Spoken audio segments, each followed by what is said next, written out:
El cementerio de los libros olvidados. Todavía recuerdo aquel amanecer en que mi padre me llevó por primera vez a visitar el cementerio de los libros olvidados.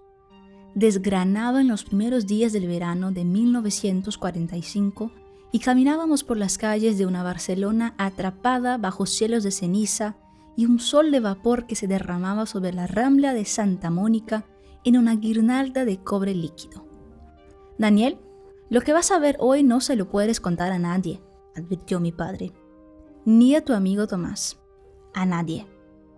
«¿Ni siquiera a mamá?», inquirí yo a media voz. Mi padre suspiró, amparado en aquella sonrisa triste que le perseguía como una sombra por la vida. «Claro que sí», respondió cabizbajo. «Con ella no tenemos secretos.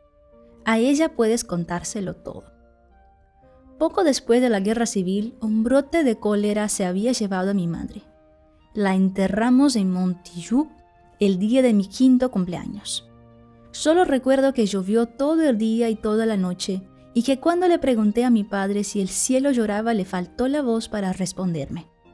6 años después, la ausencia de mi madre era para mí todavía un espejismo, un silencio a gritos que aún no había aprendido a callar con palabras. Mi padre y yo vivíamos en un pequeño piso de la calle Santa Ana, junto a la plaza de la iglesia.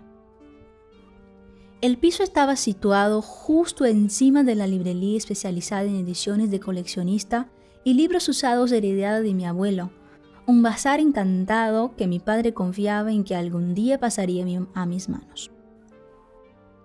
Me crié entre libros, haciendo amigos invisibles en páginas que se deshacían en polvo y cuyo olor aún conservo en las manos. De niño aprendí a conciliar el sueño mientras le explicaba a mi madre en la penumbra de mi habitación las incidencias de la jornada, mis andanzas en el colegio, lo que había aprendido aquel día.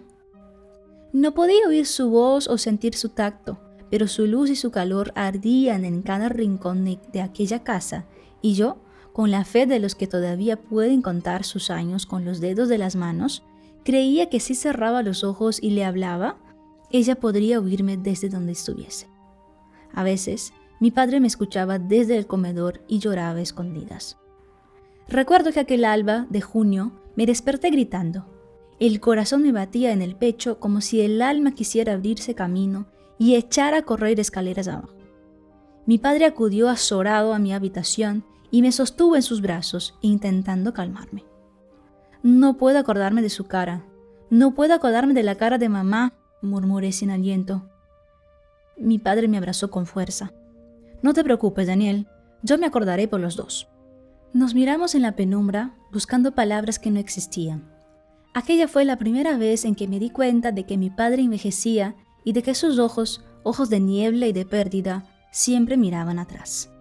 Se incorporó y descorrió las cortinas para dejar entrar la tibia luz del alba. «Anda, Daniel, vístete. Quiero enseñarte algo», dijo. «¿Ahora? ¿A las 5 de la mañana?» «Hay cosas que solo pueden verse entre tinieblas», insinuó mi padre, blandiendo una sonrisa enigmática que probablemente había tomado prestada de algún tomo de Alejandro Dumas.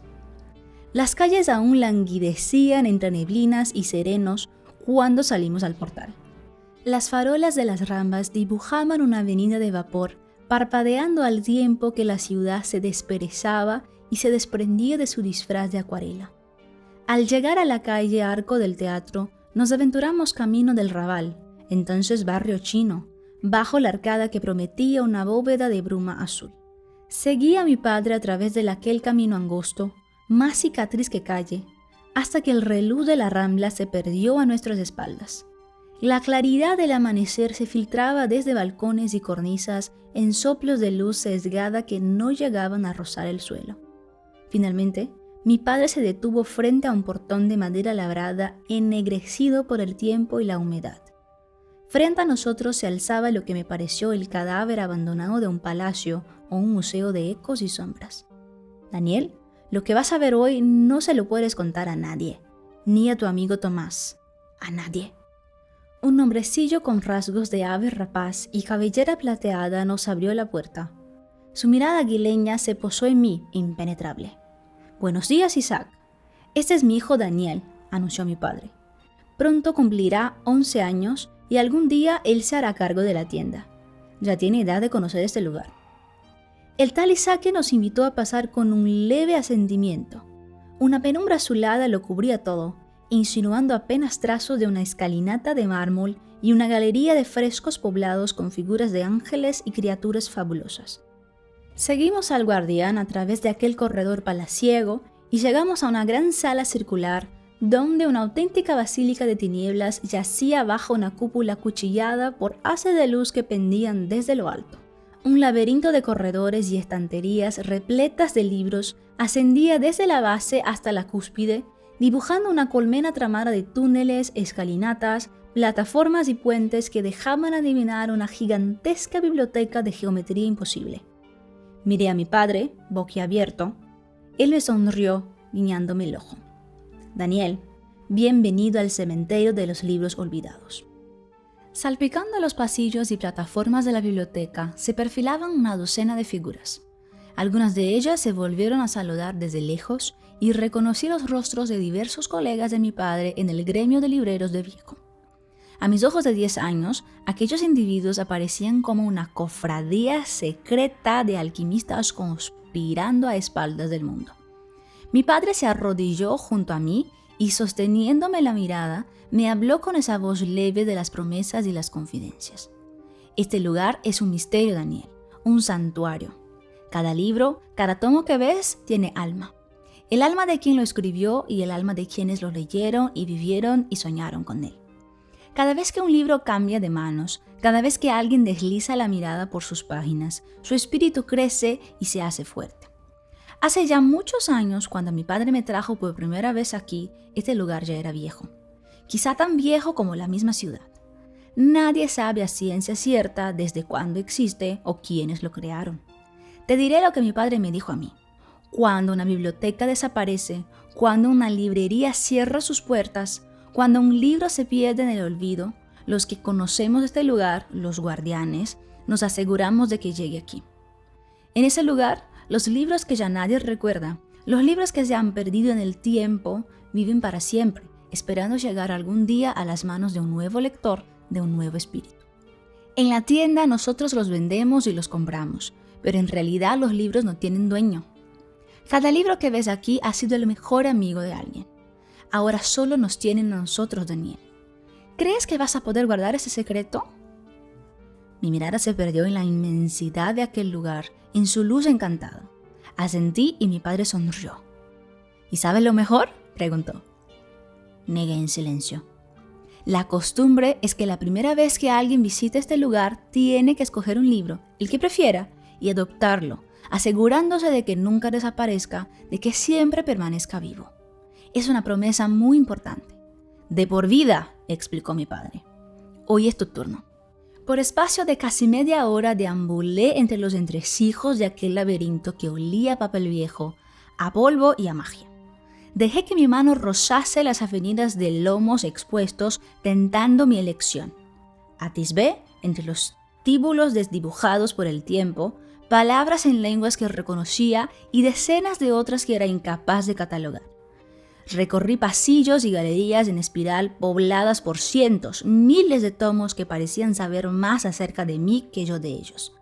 Al poco, me asaltó la idea de que tras la cubierta de cada uno de aquellos libros se abría un universo infinito por explorar y de que más allá de aquellos muros, el mundo dejaba pasar la vida en tardes de fútbol y seriales de radio, satisfecho con ver hasta allí donde alcanza su ombligo y poco más. Quizá fue aquel pensamiento, quizá el azar o su pariente de gala, el destino, pero en aquel mismo instante supe que ya había elegido el libro que iba a adoptar. O quizá debiera decir el libro que me iba a adoptar a mí.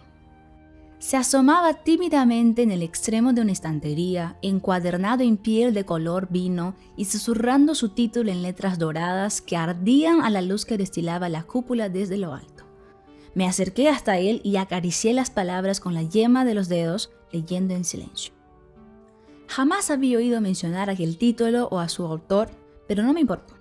La decisión estaba tomada, por ambas partes. Tomé el libro con sumo cuidado y lo hojeé dejando aletear sus páginas. Liberado de su celda en el estante, el libro exhaló una nube de polvo dorado. Satisfecho con mi elección, rehice mis pasos en el laberinto portando mi libro bajo el brazo con una sonrisa impresa en los labios.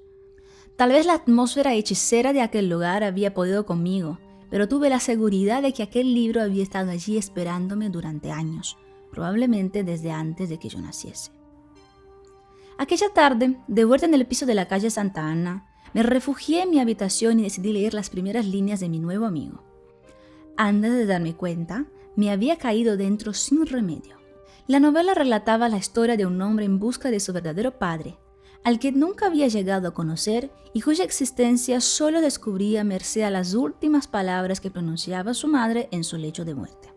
La historia de aquella búsqueda se transformaba en una odisea fantasmagórica en la que el protagonista luchaba por recuperar una infancia y una juventud perdidas y en la que lentamente descubríamos la sombra de un amor maldito cuya memoria le habría de perseguir hasta el fin de sus días.